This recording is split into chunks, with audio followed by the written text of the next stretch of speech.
Hi, everybody, and welcome to Take a Deep Breath's first Breathwork podcast or Breathcast. I'm not sure what we're going to call it yet. My name is Mike Maher, and I'm your host today, and I'm interviewing Mr. James Nestor, who has just released the book Breath, The New Science of a Lost Art. Now, this is a fantastic book, and what I would like to think is a really good podcast because it's a real dream for me to be sitting down with somebody, virtually or otherwise, and just talking about breath for an hour. I can't believe how quickly the time went. We got really deep into it as well. We talked about holotropic breathing. We talked about COVID and what you can do there to kind of help yourself and protect others. We talked about why you get chicken fingers from holotropic breath work and what's going on there, and all the importance of nasal breathing. So I really hope you enjoy this. It's about an hour long. Really great conversation. Just a couple of key messages before we jump into that. I've been dying to use this for a little while. I was given this a few months ago. So if you haven't done so already, please subscribe, like and share. It really means a lot to us. We're nearly at 50,000 subscribers, which is bloody bonkers. So if you can help us get there, that would be great. We have new videos coming out every Monday. That's been the same way now for about 6 months. And we're just alternating what happens week by week. So what you'll tend to find is one week it's something more holotropic or deep breathing-esque. And then the following week we're balancing that out with something a bit more gentle, box breathing, that sort of thing. We're very open to suggestions and ideas, so if there's something that you've not seen that you'd like to see, let us know. We plan to do a lot more of these breathing podcasts as well, so I hope you get some real value from this session. So stick through to the end because there's some great questions and some great answers, I think. And some of you asked some questions, I'll put those into there as well. But without further ado, I'm going to hand over now to the podcast and hope you enjoy. Thanks a lot.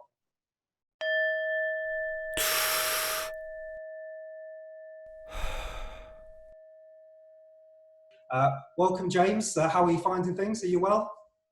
Thanks. Doing pretty well considering all things, but getting by.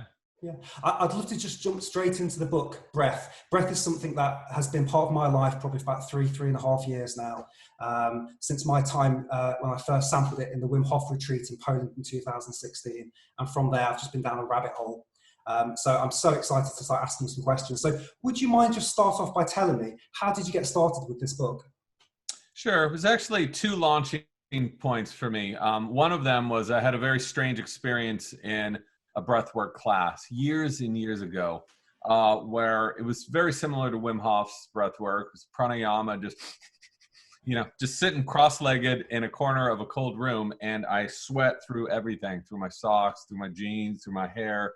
I was a complete mess, and I went and asked my doctor what had happened, because she was the one who suggested I try a breathing workshop because I had so many respiratory problems, pneumonia, bronchitis, just constant. And she had no idea what had happened to me. She had no explanation. And so I just kind of filed that away, got on with other work until I met free divers. And these are people who have mastered the art of breathing so much so that they can hold their breath for 8, 9, even 10 minutes at a time. So I saw the potential of breathing from freedivers, and I thought, wow, what could this do for the rest of us? What are the applications on land? And then I just headed into the field and started researching it.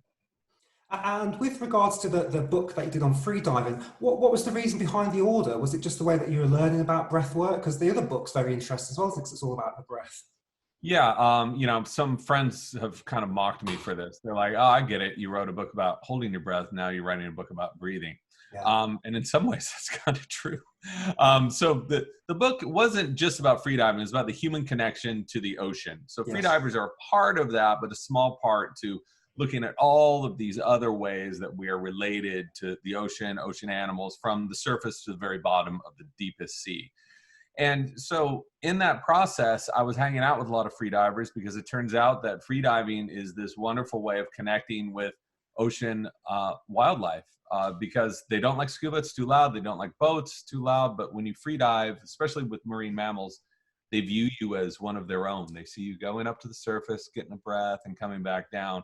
So it allows you to just approach whales and sharks and dolphins on this completely different level. Yeah. And the access you get is just incredible. So I had learned how to freedive and really control my breath doing that. I noticed that I was feeling so much better doing this. I wasn't having those chronic problems with bronchitis or pneumonia. starting to breathe through my nose more clearly. I had a clearer mind. And I thought, wow, if just practicing a little bit of holding your breath can do all of this to the body, what else can it do for the rest of us? How can we use this as another lever? And so I didn't know much about the subject. I don't have a medical background. So I started from scratch and did what a journalist does, which is I talked to absolutely everybody, read every book, and dug through a story that got stranger and stranger and stranger the deeper I got into it. Yeah, that was fascinating. What, can you just give me a little insight? What were some of the strangest things that you came across during that research? I think by far the strangest thing, which is still just mind-boggling to me, is the idea that humans have lost the ability to breathe properly. And no one believes this. I didn't believe it because you think I've been breathing my whole life. I'm breathing right now. But there's a difference between just breathing and breathing properly. And so I learned from these biological anthropologists that our skulls have changed in such a way. They've elongated and moved back so much so that our airways are closing off. And this is one of the reasons so many of us snore, sleep apnea, asthma is tied to airway constriction. I mean, I can go ADHD. This whole laundry list, hypertension, whole laundry list of problems is tied to our ability to breathe, which to me in the outset, I thought, well, that seems crazy. But then I really thought about it. We take 25,000 breaths a day. And if we're doing those incorrectly, the other parts of the body are going to have to compensate the whole time. And so it's just like if you sprained your ankle, you can still walk, but you're walking with a limp, and the other side of the body is going to compensate for that, and things are going to get out of whack. Well, that's what's happened with our breathing. And so to find this subject that was hidden so far deep and to find that it's completely checks out, like the science is rock solid. I never heard of it. No one I ever talked to had ever heard of it. It's pretty exciting for journalists to stumble upon something like that. Yeah. Why do you think it is that we're seeing such a wave now when it comes to breath work? It seems to be something that 4 or 5 years ago doesn't seem to have momentum it's got now. What do you think that's caused by? Yeah, that's exactly right. I mean, when I first had that strange experience so many years ago, no one was talking about breath work. Yoga people were, meditators were, but no one really in the scientific community was talking about it. And I think that there has just been, it's crazy to me, having been in this world for years and years and talking to these people and saying, this all checks out. Why doesn't anyone know about it? And now see what's happening with sleep, the awareness with sleep and breathing during sleep. And those two are so intimately connected. If you're not breathing properly when you're sleeping, you're never going to be healthy. And this is a relatively new for the general population to understand this. I was just talking with Dr. Andrew Huberman down at Stanford, who has this huge new initiative in looking at breathing and anxiety and courage and different mental states that we can lull ourselves to in breathing. So I think the science is stacked up in such a way. It's moved from these more fringy levels to now it's being studied at top universities in the world, really, Harvard, Stanford, University of Penn, on and on and on. Because it works, because there's something so powerful there, and because so many people are finding that they can actually heal themselves of chronic conditions just by fixing their breathing. And that sounds outlandish, but I'm telling you, it's 100% true.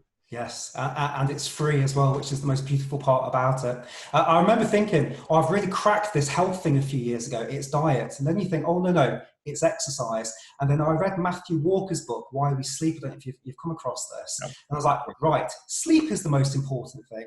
And then recently I've been studying under Patrick on the oxygen advantage. I was like, right, breath, then the sleep, and then all the rest of it comes. And that really is the foundation of what I've come across, is the breath to make the sleep better. And without those two things, you're really on a rocky foundation there. And all these things feed into one another, right? I mean, you can't just say, I'm just going to focus on breathing and eat whatever I want and never exercise. But what I think needs to happen now is breathing needs to be considered as important as what we eat and how much we exercise. And to me, healthy sleeping is healthy breathing. I mean, yeah, on occasion you can have anxiety and toss and turn and not sleep at night. But so many of the problems associated with insomnia are tied to breathing. And this is what they found at the Mayo Clinic, where they did this huge survey of these really sad study, actually, that something like 900 insomniacs, these people had been given antidepressants because they were diagnosed with insomnia and stress. But what they found out is the vast majority had sleep apnea and breathing problems. So these antidepressants and other drugs weren't doing anything to help them breathe. They were actually make breathing harder for them. So there's just such this gap between sleep medicine and psychiatry, and it would really behoove everybody, patients, doctors, researchers, scientists, everyone, to start cross-pollinating a little more and looking at each other's research. I mean, the human body is a complex thing. You can't just study one organ and say, we need perfect health in this one organ and leave the rest, you know. And so I think that breathing is something that is intimately connected to every single function of our body, down to the subatomic level, you know, and it has to be considered if you're talking about health and longevity. Yes, absolutely. And just on sleep as well, tonight will be the first night that I'm taping up as I go to sleep. And I like your explanation the best, which was essentially a little Charlie Chaplin mustache just on the lips there. So I've gotten, since the book came out a couple weeks ago, I've gotten literally hundreds of emails, questions, and almost all of them, or the vast majority of them, are tied to this mouth taping, because so many people think this is some new age woo-woo BS. They said this is extremely dangerous. How dare you talk about this? And again, I'm a journalist, so I talk to people at Stanford. I talk to doctors who have been prescribing this to kids. I am a conduit to these professionals in the field who have been studying this stuff for decades. And they've found, even my father-in-law is a pulmonologist. He's now sleep taping, and he said, oh my God, I think you've just cracked into something. And it's free. So something I try to make very clear is, you're going to go on YouTube, you're going to see people with like duct tape on their faces and all this other crap. The only thing you need, which is exactly what you just mentioned, is a piece of very weak tape, very weak cloth tape, micropore tape. What I do, and I wish I had some right here, I don't, but I take a piece of tape about that big, about 1 inch by 1 inch, and I put my thumb on it to take some of the adhesive off. And I just put it right here, just a teeny little bit. What better than get some advice from you live on here? So I was thinking just there you go. Yes, perfect. That's it. And now, when it's time to take it off, don't rip it off. Use your tongue. This is weird, but use your tongue and put your tongue between the lip and the tape and go like this and kind of do a windshield wiper of it off. That way, you're not gonna. So a lot of people are like, this is so great. It works really good, but my lip is so chapped. Yes. No, this is, you use weak tape and you just very gently do that. And it's free. It absolutely works. If you think of a third of your life, you're breathing through your mouth, which is bad news. It's going to be really hard to really improve your health with that. So you have to breathe through your nose, especially at night. And I think you will notice some profound changes. Yeah, I think it's worth just pointing out here as well, for people to be very careful with their children, not to tape up the mouth. There's lots of products in the market. I think there's one called Milo tape that goes around the mouth. This is an adult thing only. With children, be very careful. And there are products specifically for that going around, which I know that the Oxygen Advantage does sell, so you can check that out on there. Yes. And to be clear, I'm not a doctor. I'm not a breathing therapist. This is stuff I learned from one of the main therapists of the director of speech language pathology at Stanford. She uses sleep tape. She gives it to all of her patients. So I was able to absorb this information from them. And the point is, people say, well, what if I have to suddenly cough or breathe, or what if I have to vomit at night? I'm not sure how many people are doing that, but this is weak tape. It's at the middle. You can use your tongue and it comes right off. The point is not to hold your lips shut. It's to just train yourself to keep the jaw closed in its natural position. and Yes. breathe out of your nose. There's nothing forceful about it. Mm-hmm. And I've even noticed, I've really evolved here, that by just having that little piece of tape there, you can still even talk. You can cough, you can whatever. It's just to train you to breathe through your nose. And if somebody says to you, well, why am I doing this? What is the purpose of me taping up at night? What would you say the benefits are? Sure. So the benefits of nasal breathing, and this is something the ancients wrote about in numerous books over thousands and thousands of years. And luckily, science has really supported what they've been saying. The nose filters air, it humidifies it, conditions it, removes particulate, helps remove pathogens, also gives you this huge release of nitric oxide, which is extremely effective at fighting off pathogens and viruses, which is a really good thing to be thinking about nowadays. So just breathing through your nose is going to increase your oxygenation about 20% with each breath. So you will need to take fewer breaths to get more oxygen. And it's conditioning that air and heating it to your body temperature so that your lungs won't get irritated, so they can more easily extract the oxygen, bring it into your bloodstream, and deliver it to all of the cells.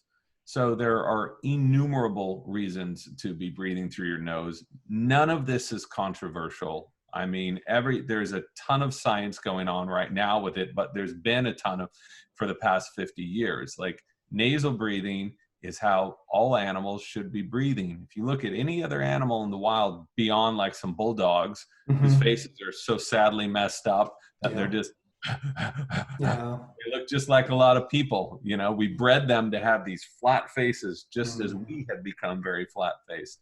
Any other animal in the wild, sleeping with its mouth closed, you know, it's breathing through its nose. Even if you look like a cheetah stalking prey, it's never it's nasal breathing, even when it's running 50 miles per hour. And same with a horse. The only time a horse is breathing through its mouth when it's really, really sick.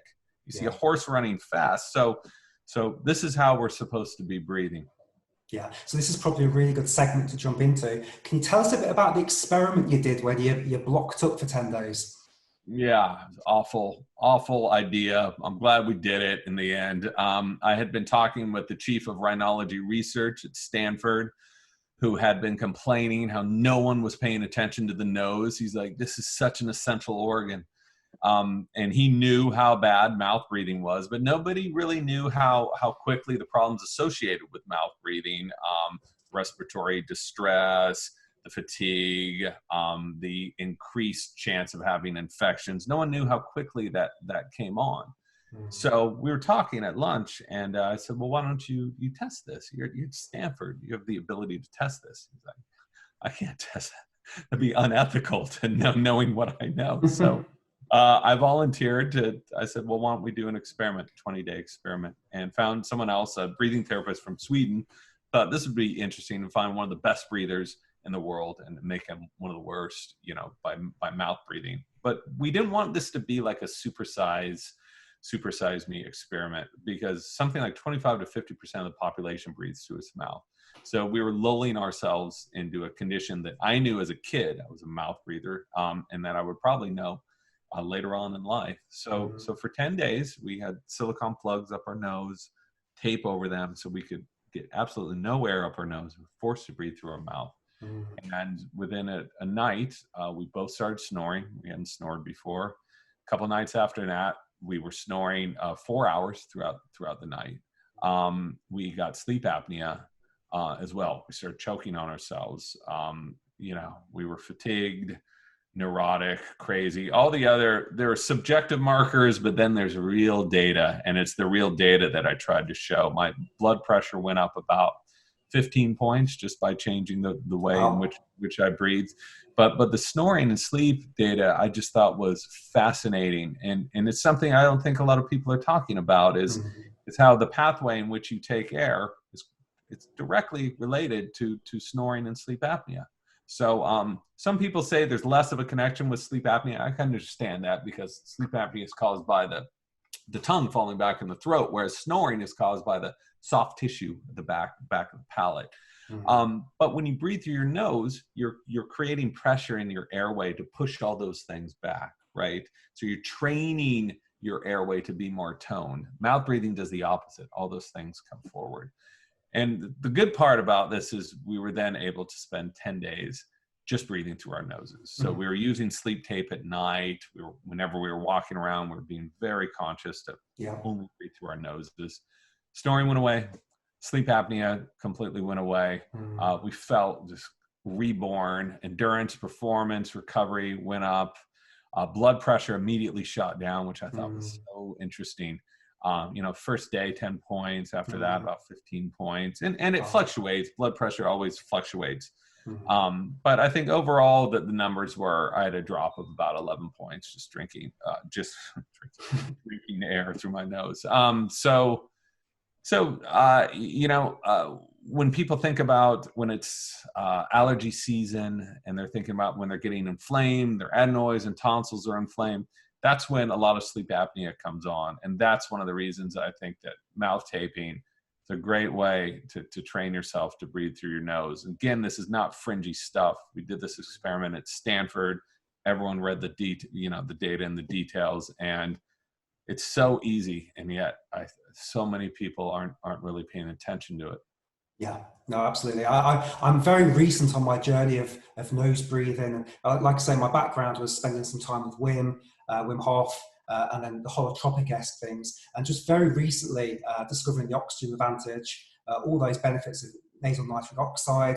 This week, actually, I qualified as an oxygen advantage instructor. So I got my certificate through yesterday, which was great. And I learned so much more about science. It just blew me away, because I think part of the breathwork world is very much about feeling. And there's a lot of people that do a lot of breathwork, but maybe they don't understand the science side of it. So that is very important, the breathing, especially in yoga. But when you then jump into the science side, you start to understand some things that happen. It's incredibly powerful. And even now, just the simplest things for me, going for a bike ride with the mouth shut, going for a jog with the mouth shut, realizing how difficult that was to start off with. But then very quickly, within a couple of weeks, it becomes quite normal to do that sort of thing. So it's absolutely fascinating. And I think that Patrick has been so good getting that message out. It's like some of this stuff, if you've had a habit for 30 years, 40 years, even 20 years, it's really hard to break. So if you're used to jogging and to suddenly go like this, you're going to say, I'm not getting enough oxygen. I can't breathe. This is stupid. I'm giving up. But it's like working any muscle. It takes time. And the problem is people give up after trying it once without letting their noses open up. The nose will react to what it's fed, to the input that's fed into it. And we know this from Ann Kearney at Stanford, looked at 50 patients who had laryngectomies, holes in their throats. And she found between 2 months and 2 years, their noses completely obstructed, 100%. So the more you use your nose, the easier it gets. And some fitness instructors say, it could take a month and a half. But once you get there, the difference in recovery, you are able to go so much harder with a lower heart rate. And anyone who's into fitness knows if you have a lower heart rate, you're conserving way more energy, which is going to allow you to go even further, even faster for even longer. And Patrick's message with this and his approach is 100% rock solid. And I was lucky enough to interview him throughout this process, and we're very aligned. What I love about his approach as well is feelings are important, emotions are important, but unless you can measure something, a lot of people aren't going to believe it, So he's looking at hard data and measurements to support everything that he's teaching. Yes, no, absolutely. What I'm very interested to know from you, James, is what's your breathwork routine look like now on a weekly basis? What sort of things are you doing and why? Well, writing a book about breathing makes you a complete neurotic. It's awful because every time you sit down to email, I'm like, oh, I'm holding my breath there for 30 seconds. Just as I do, things get stressful. So I've become much more aware of my breathing throughout the day, for sure. As far as practices, I do on Monday nights, a Wim Hof instructor leads us through Wim's version of Tumo. So I try to do that a few times a week.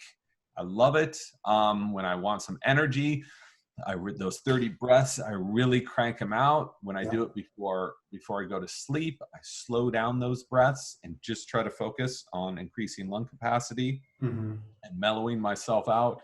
And I always sleep fantastically after that. Throughout the day, I try to breathe in that about 5 to 6 seconds in, 5 to 6 seconds out. I set timers for myself. My days have just been insane to reacquaint myself with breathing, with breath, anchor myself down. But having talked to so many experts in the field, I now think I have a pretty large toolbox of what to use, what lever to turn on when I need it. You know, if I'm exercising, I'll turn on one lever. If I'm relaxing, I'm going to turn on another one. I just think that that's fantastic that when you become aware of your breathing, this is such a powerful tool to turn your body on in different states and to control your mind when you're getting panicked or anxiety is increasing. You can breathe in a different way and hack into your nervous system and calm yourself down. And it's just such a fantastic thing. It's free, available to everyone. And for most of these breath work and breathing techniques, you can practice them watching TV, sitting on a couch, in a car, jogging, running, I mean, anywhere. And what a wonderful thing to have at your disposal. Yeah, absolutely fantastic. What I was very fascinated to ask you as well around the left and right nostril breathing and how that potentially is linked to different feelings. And in the book, you talk a little bit about, I think it's the left nostril, and there's somebody that's switched on with that too much. Could you just share a bit about that? Sure. So in yoga, there's been this practice called Nadi Shodhana, which is alternate nostril breathing. I'm sure many of your viewers and listeners know about this. It's you kind of control what nostril you're breathing through, and they thought that doing this would elicit different moods, and allow your body to more easily wade into different functions. But it's been thoroughly studied, several studies at respected universities, and found that breathing through your right will generally increase temperature, will increase heart rate, will wake you up more. Okay. And breathing through the right is also more closely linked to the left side of the brain, which is considered more the analytical brain, mathematical brain. So breathing through the left has the opposite effect. It's going to calm yourself down. Your heart rate's going to lower. Your body's going to cool off. You're going to enter this relaxed state. And that's more closely connected to the creative side.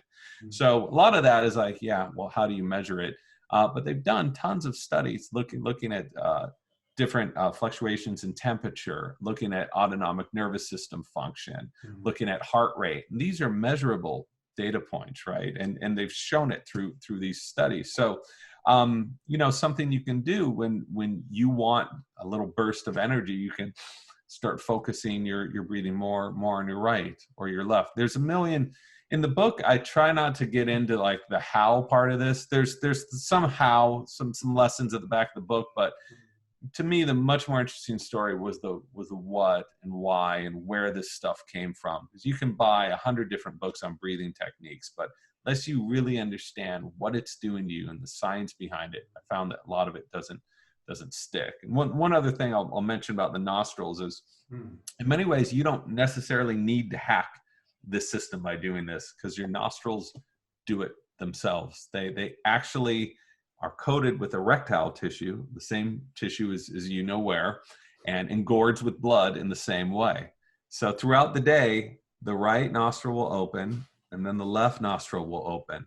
And they will do this back and forth. And it's not like every hour. It's 30 minutes to 3 hours or 4 hours. And then maybe 30 minutes and 30 minutes and then 1 hour and 2 hours. So no one really knew why our nostrils would do this. Obviously, it's not some random thing, but there's an increasing amount of science showing that this is probably a way that the body is regulating its different functions, right? Using air in this different way. What a fascinating thing that we've got these different baffles in our head that are helping to keep us balanced. So when you're breathing through the mouth, you're not getting any of that. Yeah. Another reason you got to breathe through the nose. Another reason, a fascinating reason as well. So just jumping back a second, if you're in, what's your elevator pitch if somebody says to you, what's breath work? I say breath work is becoming more conscious of a biological function that most people forget about. There's so many. Somebody told me, a freediver told me, she said that there are as many different ways to breathe as there are foods to eat, and so you should access different ones at different times for different reasons. And I do believe that breath work has been associated with a lot of yoga, feeling stuff, emotional release. That's all fantastic. To me, I thought the more interesting story was to look at not just how this affected one person or the other, but how breathing affects everybody. Mm. And breath work is just another name for breathing practices or techniques. Just think about food, different foods for different functions. Yes. Something that happened to me when I first started practicing the breath work in 2016, we in Poland on the Wim Hof retreat, we did these big breathing sessions where we were taking maybe more than 30 breaths, and we did it for probably about an hour. So it's a holotropic-esque, but with the retentions in between. And I don't think I've actually shared this before, but what happened was about an hour to an hour and a half in, there was about 20 of us doing it, and we had this huge emotional release. We were crying, we were laughing, we carried on doing the breathing, and a little bit later had some visuals as well. So have you experienced anything like that? And can you explain any of kind of what's going on there? Yeah, it's an amazing thing and a powerful thing. You're not the only one, right? This happens to a lot of people. And so I went and had a holotropic breathwork session years ago, and it was pretty much what you would figure it would be. It was interesting to see the range of people there. And holotropic breathwork, just to answer, to explain exactly what it is to all your viewers and listeners, is this therapy in which you go into a room with several other people and you listen to very loud music and you breathe as hard as you can for 3 hours. So if that sounds intense, it's because it really is.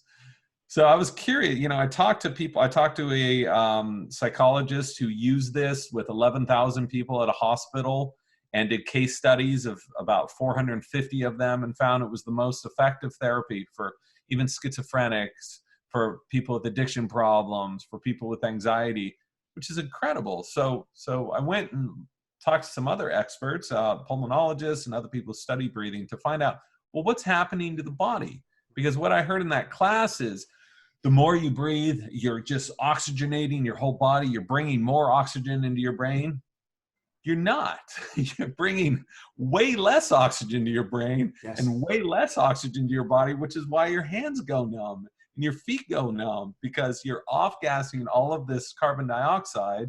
Carbon dioxide plays this essential role in vasodilation and with circulation. So without that CO2, you are inhibiting circulation. So what they think is happening, even though this is a burgeoning area of science and no one's studying it because there's no, I guess either people don't know about it or there's no interest in it, but you are limiting oxygen and blood flow to the brain, to certain areas that control things like visual processing, control things like the idea of death, living in death, like the limbic system, control areas of emotion. So you're essentially shorting those areas out in these certain ways. And some people believe that you're getting so little blood flow to the limbic system that it starts reacting as if your body is dying, which is why these people have these rebirthing, which could be one of the reasons why these people have these rebirthing extraordinary experiences. I found it to be extremely hallucinatory. Wim Hof breathing has some wonderful hallucinations as well. And it's just, I've been talking with Andrew Huberman down at Stanford, who has the ability to study this stuff and is very interested. And I really want to go in an MRI and do this and have him look at my brain as I'm just huffing and puffing to see exactly what's going to happen. Because what I've found, these therapies, holotropic breathwork's been around for 50 years. No one's gone into an MRI to look at what's happening. Wow. This is a technology that's easily available, and I think could really show us some insights on what's going on. So by no means am I saying that limitation of oxygen and blood flow to the brain is a bad thing. It's allowing your body to access and function in different ways. To me, all of these breathing techniques, especially Hoff's version of Tumo. It's, what do? You're breathing as hard as you can, then you're holding your breath. So you're just like getting your body on this teeter-totter to make it more comfortable with breath holding and make it more comfortable with breathing too heavily. You're really stretching it out and making it flexible. That's, I think, one of the reasons those breathworks work so well. And his version of breathwork, you know, this thing's 1,000 years old. There's a zillion pranayamas that do the same thing. Yes. I took part last year in a biodynamic trauma release breathwork session, and that wasn't 3 hours. That's probably about an hour and a half, maybe. So similar. And again, you're huffing and puffing. There's no retentions. And you know, a lot of people are getting those emotional releases. There's about 12 of us in the room. But there was this thing called chicken fingers. I don't know if you've ever come across this. And I don't think a lot of people really know what's going on there. So is that to do with the blood restriction? Do you know much about that? Yeah. So I went and did Kriya breathwork, which is almost identical to Wim Hof's Tumo. It's, guess what? And then you're breathing really slow, and then you're breathing really fast and really slow. And it so happens to be that it can help people with chronic conditions, the same chronic conditions as Wim Hof does. So all this stuff, very similar in how it functions. But I went to University of California, San Francisco, into the hypoxia lab, and they strapped me to a gurney. This didn't make it into the book because the chapter was already too long, but they strapped me into a gurney and put catheters on my, and we're calculating my pH the whole time. And while I was doing this, I really went for it this time. The researcher, he looked kind of bored. He's like, let's get this over with. I said, okay, let's bring it on. So I had the most intense, that's called tetany, when your arms crawl up like sort of claws like this, and I could not. You can't move them, can you? Yep. He was trying to bring them down because the catheters were on my arms, yes, but I wanted to keep going, so it ended up being like some horse show thing. But but what happens, and so my pH was like some outrageous number, 7.68, that he said, if someone came into the ER with this, you would be in immediate critical care. But when you do this consciously, it's a completely different thing. You have control over your body. I was flexible enough to really hack my pH. So to answer your question, tetany is they believe mostly caused by a lack of ionized calcium. What happens is this protein albumin gloms on when we start hyperventilating, globs on to calcium, and without calcium, our tendons, our muscles, everything can't function properly. So you know, some people attribute some spiritual thing, oh, I'm turning back into a bird or whatever. That's cool. You know, I don't want to take that away from anyone, but what's happening on a physiological level is there's an explanation for it, and it has a lot of it is they believe is tied to calcium and all brought on by lack of CO2. Yes, and that's one of the interesting things, isn't it? That we're still learning so much about the breath and the human body. It'll be interesting to know where we are 10, 20, 30 years from now with all this sort of stuff. Oh, I mean, you just imagine if we just dedicated a little bit of money, a little bit of time to exploring breathing, which I think could benefit everyone, we'd learn so much more about this. The one inspiring thing for me is to go out in the field and find these people who've been plugging away on this stuff for 30 years. No one's been listening. They've been publishing all the results in top tier journals, but it just hasn't made it to the general public yet. And so, you know, my job and the real pleasure is to talk to these people, learn the science, learn their studies, and try to explain it in a way that the general population can relate to. And you know, I'm very inspired to see what's happening right now. I think that there is a huge shift in our understanding and appreciation of every aspect of breathing. And to see someone like my father-in-law, pulmonologist for the last 40 years, very conservative in his medical beliefs, to see him really turn around and say, why hadn't I been taught this in school? Why are we not teaching this to our patients, is really inspiring. Yes, absolutely. In terms of lung capacity, I'm keen to get your thoughts on this. Why is it so important, and why do we lose it over time, and what can we do to get it back? Sure. Just like most things in the body, like once you reach your late 20s, 30s, things start slowing down, in some cases reversing. Like bone mass will be losing a lot more bone mass from the ages of 30 to 50, and then more even after that. The same thing happens with our lungs. We'll lose about 15% lung capacity between the ages of 30 and 45, and then more and more. And this depends on how you breathe, right? Is depends if you're doing yoga, but on average, that's what's happening. And it turns out that they did this study of 5,000 people in Framingham study, huge world-class longitudinal study. And they found that one of the most accurate markers of longevity wasn't genetics, wasn't how much you exercise, wasn't food, it was your lung capacity. Because if your lungs are shrinking up, that means you have to breathe way more to get less. That means your heart rate's going to go way up. That means you're stressing your heart out.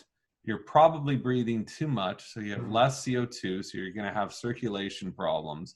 But I think most of it, from what I've found, I'm sure there's other markers of it, most of it is tied to heart function, is you're just pushing your heart to work so much harder than it needs to.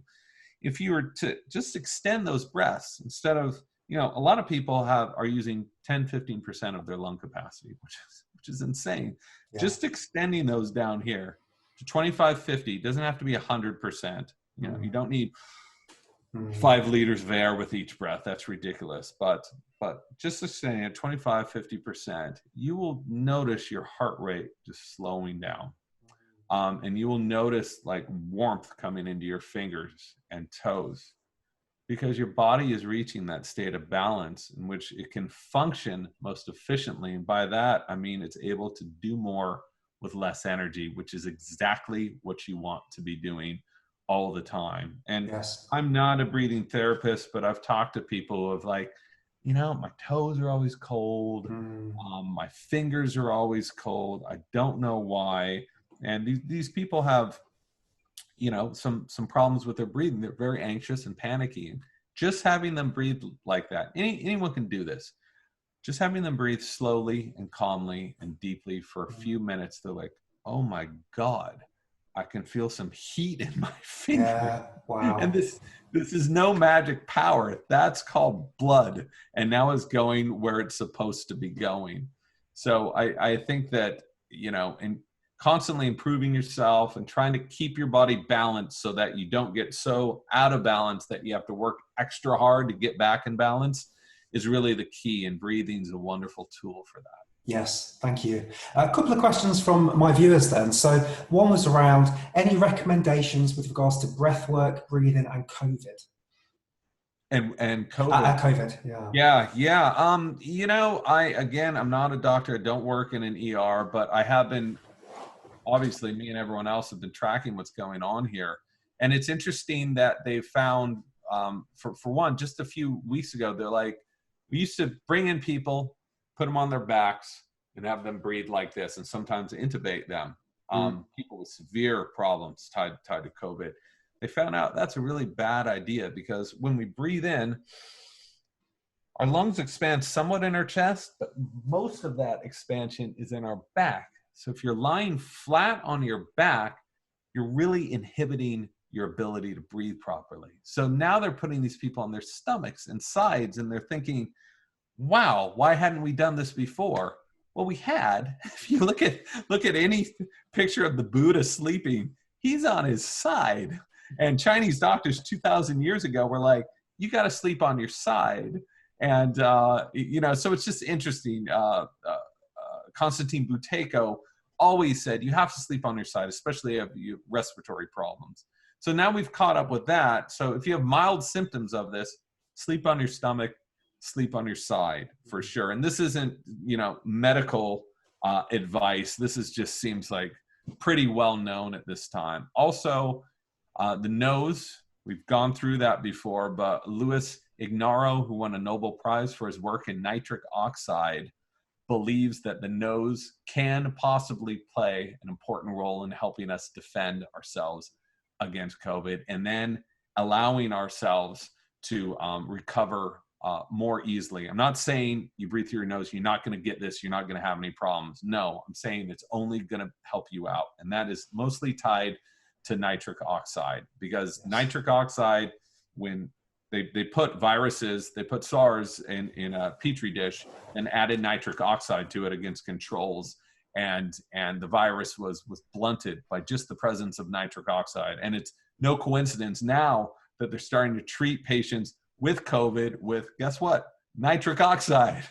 Yeah. We create our own nitric oxide in our noses. And by humming, you can increase nitric oxide 15-fold by humming. Wow. So I was just reading this one study about a guy who had chronic sinusitis and thought, wonder if, which is a fungal infection in the nose. He's like, wonder if I could hum for a certain amount of time and cure myself of this. He's only one person. It's just an story. I'm not saying this is science, but he said that he was absolutely able to overcome chronic sinusitis by forcing himself to hum 10 minutes 4 times a day. Yes. So it's going to annoy everyone around you, but it is not going to hurt you. And that's the number one thing. Hum for 5-10 minutes, do it a few times a day. You will increase your nitric oxide. Yeah, there's some good benefits with the humming breath work, just in the fact that it elongates the exhalation as well. And so that is just slowing down the whole breathing pattern. But I was curious about that, because I've read some things on the humming as well. My thinking was, if you're humming, you're breathing out the nitric oxide. So I wonder how much it must be getting stored in the sinus cavity, some of it. So when you then take that breath in, you're loosening it. And this is an exact question I had, because I was like, make more sense to try to hum inhaling. Yes. But it's so weird. Yeah. So then the studies that they have done have shown that, you're humming normally. So it must be, this is just my hypothesis, that you're loosening it up for the next, or maybe it takes a few inhales to really come out. Yeah. But maybe someone's going to come up with some new hack of inhaled humming nitric oxide thing, and that's cool. But we do know just humming the way that normal humming is done can have a big benefit. It also stimulates a parasympathetic response, so it relaxes you, which is great as well. Yeah, and with COVID, if you're mouth breathing, you're completely defenseless, aren't you? The air's just going straight in. There's no nasal hair. There's no nitric oxide. There's nothing going on with the filtering system. And I think you say you booked something like it's the size of a snooker ball. What's going on behind here? Yeah. So if you take a billiards ball and if you just imagine that you put it inside of your head, that's how many nasal cavities and sinus passageways we have. It's this huge that actually goes up here. So, and it's spread out all around here. All that stuff is there for a reason. It looks like, if you were to cut a cross section of it, it looks just like a seashell. And that's not a coincidence. Seashells use all of those intricate pathways to weed out invaders, and our nose does the same exact thing. So nasal breathing is absolutely essential. Fascinating. Final question then from the audience was around fasting and breath work. And in particular, this person said to me, they noticed after, I think they've done a 3 or 4 day fast, then they did the holotropic breath work, and their intensity of visuals, emotional release was so much more. And there's probably something there to do with your body's not digesting anything, the resources are more freely available. But I just wondered if you had anything else to offer in that space. That is dedication, whoever did that. I mean, you're really going out there, and good for you if it worked for you. That's great. I have no science or nothing I've come across, but it is interesting to think, if you're fasting for that long, your glycogen stores, your glucose stores, you've got none of that. So you're running off of ketones. So you're in a deep state of ketosis. And I wonder if and ketosis is a very efficient way of producing ATP, which is, every single cell uses that for energy. So I wonder if there's something in there. And this is another reason it's like, man, it'd be great if people started studying this, looking at the ways that breathing change through intermittent fasting and how they might benefit each other. I don't think that it's a coincidence that, yogis had these fasting and breathing rituals. It worked for them for thousands of years. And it's fascinating to see us in the modern world thinking we have everything figured out and just having to go to the past now to relearn all this stuff that we've forgotten. Yes, no, fascinating. And I work quite a lot on my breath hold score, Bolt score it's called. And it's something that's a work in progress for me. And I think, an athlete, you'd expect to be around 40 seconds before they get that kind of first impulse to breathe. And I'm kind of mid to late 20s, so I've still got a lot of work to do there. But I notice if I've just had some food beforehand, even up to an hour ago, my Bolt score, breath score is down as low as sort of 15 seconds. It just shows how much your body's needing to use those resources for other things. Whereas if in a fasted state, it's up there in the late 20s. So there's something going on there. It's very interesting. That's interesting because so much blood flow is going to be required. So much energy is required for digesting food. So I'm sure that plays into it in some capacity without a doubt. But again, it's just more questions, and what a fascinating area of inquiry. It's like my book is done, but my interest in this area is just feels like it's really booting up. So I'm going to keep digging into it. Yeah, that was my last couple of questions, actually. So penultimate question is, so what's next? Do you see yourself maybe doing another book on breath in the near future, or something else maybe? Yeah, probably not. I feel like I did everything I could to create a story here and to create an objective view of what's really going on in this world. It's interesting as a writer, you come out with the hardcover, right? And that's out for a year, and then the paperback comes out. But the publisher allows you to revise the hardcover for the paperback. So because I'm a glutton for punishment, I'm already collecting different ways of organizing and things I'm going to add to the new edition. I want to go deeper into the hyperventilation, holotropic science. I would love to do an fMRI with Huberman down at Stanford and include that. So I have another idea for a book. It's a little too soon to start that. This is taking up all my time now, but it's in the same general area of something that's been so long forgotten that I think we could all benefit from rediscovering right now. Yeah, fascinating. My final question. What one bit of advice would you give to people to improve their overall health when it comes to breath work or breathing, on top of nasal breathing and taping at night? What would be the third thing maybe? Or maybe that wouldn't even be the third thing. What would be the thing on top of those two things you might suggest? Slow it down and breathe less. And that breathing less is applicable for almost anyone. Someone with emphysema or chronic lung problem is going to need to breathe more, right? So if you're someone in reasonable health, there's a good chance you're breathing more than you have to. And that's the reason why you're doing these breath holds, right? Yes. That's to get your tolerance for CO2 up. Correct. So you can be more comfortable breathing less. And if anyone doubts this, like if anyone's just like, I breathe less, I'm not getting enough oxygen, get a pulse oximeter. They're $20, very cheap, and watch what happens when you breathe less. And chances are very high that your oxygen either will not move or will increase by the less you breathe. You say, how is that possible? Because that's how the body works. To think you're getting more oxygen, you're just breathing the stuff back out, which is why going to an oxygen bar for a healthy person is going to do nothing for you. It is about using the breath in your body most efficiently, not constantly needing more. So nasal breathing, and this is how I set up the chapters in the book, as you know. Nose, slow, less, big exhale, and chewing food, which we did not get into, but that'll be for the next one.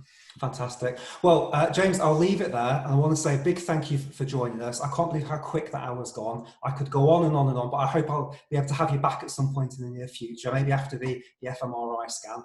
And just everybody out there, James Nestor's book, Breath, the links are in the description below, so you can go onto Amazon or Audible, you can pick that book up. And to quote Patrick McCowan of The Oxygen Advantage, the best book he's ever read on breathwork. So go out there and get it. If you like this podcast, please leave some messages below. Make sure you subscribe if you haven't done so already. And hopefully we'll see you on the next one of these. And make sure you check in weekly for those regular breathwork activities that we're posting. James, once again, thank you so much. And everybody, we'll see you next time. Thanks a lot. Take care. Bye-bye.